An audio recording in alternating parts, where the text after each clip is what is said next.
We've left our beloved Monty's and now we're heading to Dampier. We've caught the biggest mackerel. It's like 8.5. It's a good end to a beautiful day back on Ocean Lady.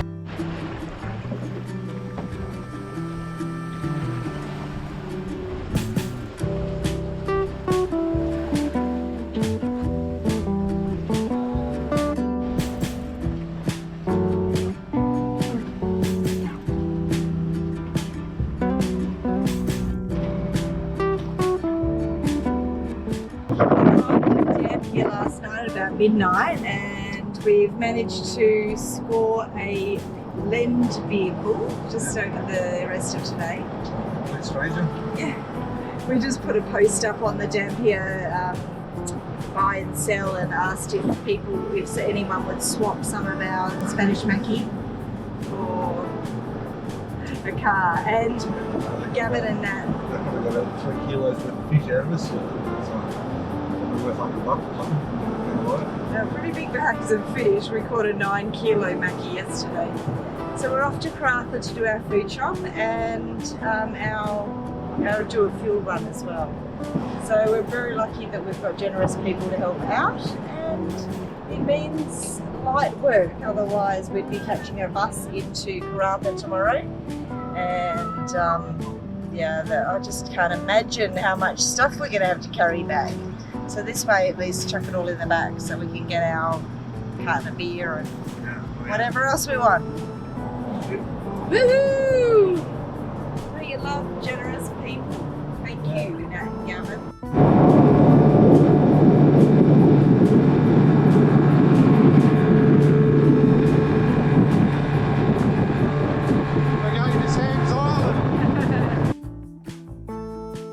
Sam Ostovich was born in Yugoslavia in 1933 and left his home in the 1960s to work in the dusty red Dampier. His first visit to Tidepole Island in 1965 found him stranded there for a couple of days, which gave him time to start dreaming of ways he could beautify his little piece of paradise to reflect his beloved hometown in Yugoslavia. From that point on, Sam could be seen combing the shores of his island, searching for treasure that he could use to build his dream. Must be his shed. He keeps all his favourite toys in there.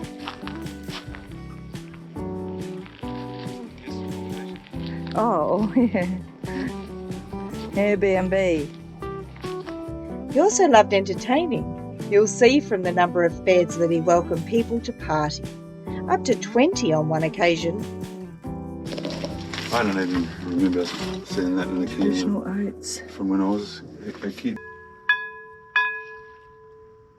Drink time. Built by S. Ostovich. 1966.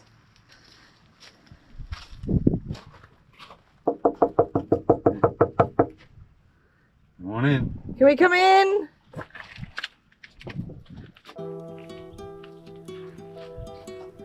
Oh, nice foyer. Love what he does with the space. I'm guessing all these rocks weren't laying around. He even made his own concrete to go in between them. That's why he's made these beautiful windows.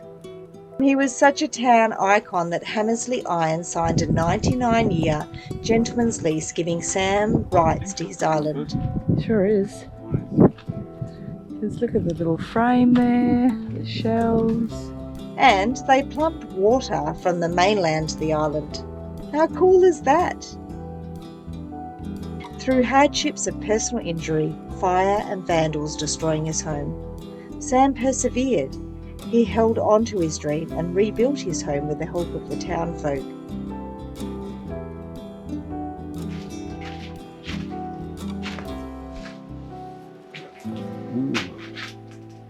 It's all just as it's been left.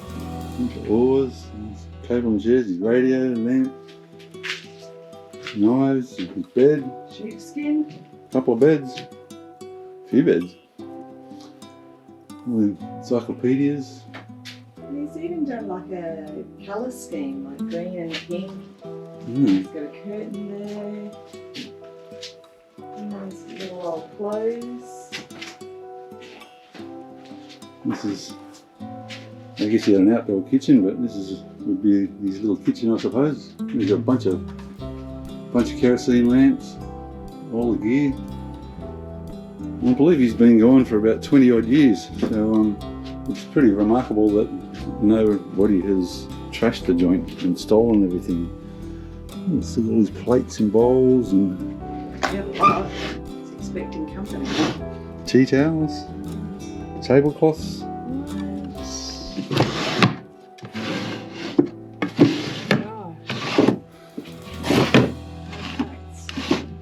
Oh, I think that's he's got some clothes, some of his clothes. Gosh, absolutely remarkable. More clothes.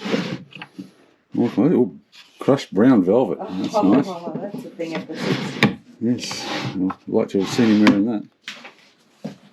Probably that first case he brought over from Czechoslovakia. Shoes and stocking. So crazy. It's awesome. Isn't it? Right, let's keep looking. What is it? Like a workshop or a shed or something, I suppose. Yeah. Oh, here's a picture of him. Go Sam. There's massive shells. That's his little flagpole up there. Tell you what, he had a pretty nice location. Sam's only request for visitors was they enter from the front, we didn't, and ring the bell on arrival. Sadly, Sam passed away on his island paradise on the 15th of February 2005, and his legacy lives on. Sam's is such an inspiring story. He shows us that if you have a dream, a vision, and perseverance, your dreams can come true, even a paradise island. Dream big. Go Sam. As we are ever mindful of our deadline to get to Darwin, we sailed away from Dampier only 1.5 days after anchoring in Hampton Harbour. But somehow in that time we managed to reprovision and pay a visit to Sam's Island. The weather was calm and our exit was uneventful, apart from having to dodge the labyrinth of channel markers. We nestled into a safe haven for the night before setting off at first light to the next anchorage. By the way, if you're new here, I've recently had a close encounter with cancer, so I'm to undertake quarterly MRI scans, and my next one is due at the end of June. And with over 800 nautical miles still to get to Darwin, we've got to keep moving. We'd both kept an eye on the weather forecast and it looked like we had moderate easterly winds for days ahead. Mitcho had a plan to leapfrog us along the coast, nestling into safe anchorages each night. But the wind and swell had a totally different plan, with a revised forecast predicting gusts of up to 30 knots for 5 days. We were forced to turn Ocean Lady around and retreat to our peaceful, calm anchorage at Dixon Island. It's a hard decision to make when you've got a deadline, but sailing has taught us patience and perseverance, so we knew it was the right decision to make. Now, to make the most of our waiting time. Sometimes the wind is just very windy, and unfortunately on those occasions we can't go anywhere. So here we are sitting at Dixon Island, and we've been here for 4 days waiting for the winds to change and to reduce a little bit so they're not so crazy. So what do we do? What do we do while we're waiting?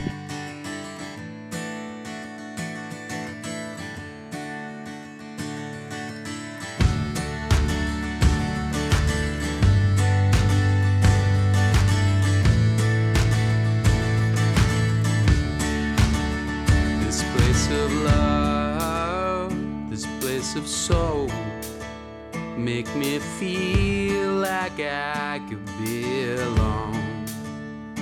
Walk that sunshine down the road as it feeds the earth, my mind grows. I'll make it home, I'll make it home, I'll make my mind up.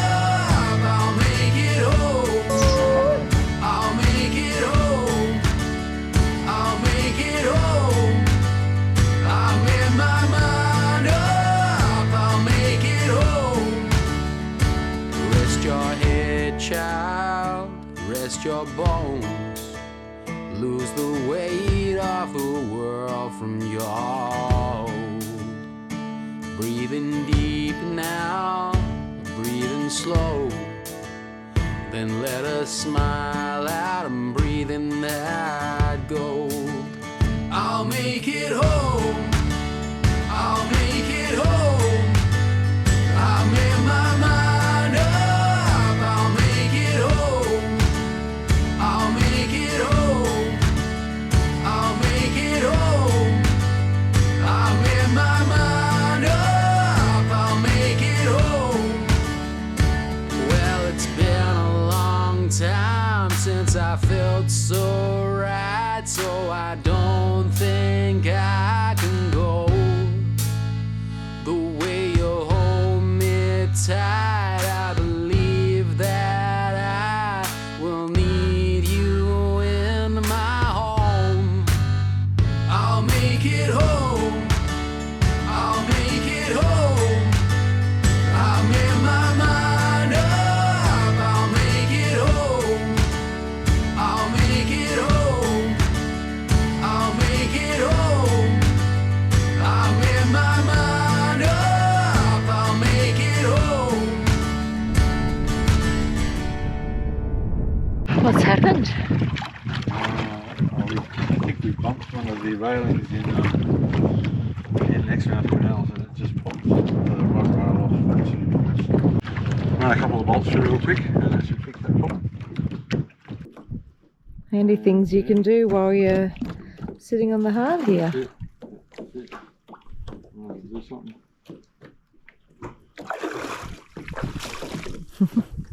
It's pretty special to be able to beach our catamaran to do this sort of work. We managed to give the hull a bit of a clean when we're in the Montebellos, so she's looking a bit patchworky, but that's because our old anti-foul and the one we put on in Durian Bay has sort of started to blend in together, so it looks a bit weird and yucky. But when we get to Dampier, we're getting her taken out and we're getting her bottom cleaned again and any other little bits and pieces that we need to fix. We also are getting 2 new motors, which is crazy when you think about it. These engines have probably been on Ocean Lady for the last 20 years. They're very corroded inside, and whilst it's very big cash outlay, 15 grand I think it's ended up costing us for 2 new Daihatsu outboard motors, but Mitcho's pretty confident that they are a really good brand and that they'll do us really well. So we just have to get to Darwin. So at the moment we are at Dixon Island in the Dampier Archipelagos, and we've got roughly 800 to 900 nautical miles until we get to Darwin. So the plan is 1 p.m. tomorrow, when the tides are high but the winds are a little bit less, we're going to head north, but it's sort of north in an easterly direction. So unfortunately we've got really heavy easterlies going into, so we thought we'd change our course a little bit, go to Broome instead of Port Hedland, and then pick up a better wind angle. So sailing sure does make you patient. I mean, the winds, if they are 25 to 30 knots in the head, then you have no choice but to find a sheltered spot and nestle down and just wait for the winds to change, and that's pretty much what we've been doing. So we couldn't have found a nicer spot, and it's pretty cool that we go dry every night, so we can, well, actually twice a day, so we can come out and hang out here if we want to, and we can do work, which is exactly what we're about to do now. I'm going in to fix this rub rail that has dislodged. How'd you go? Yeah. You found? Okay, so I can actually see it. You see? I can see the drill, yeah, that you've just drilled.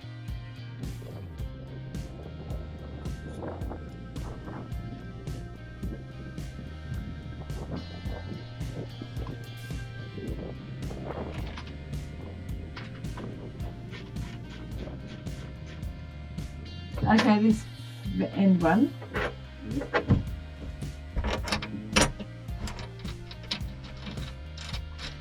there a way you're meant to put the nut on?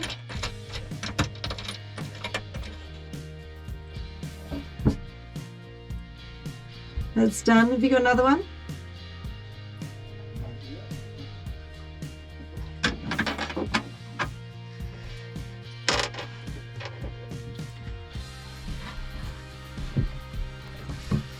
Okay, that one's in. One more.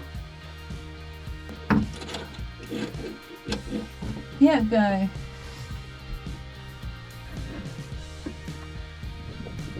Girl fixes boat.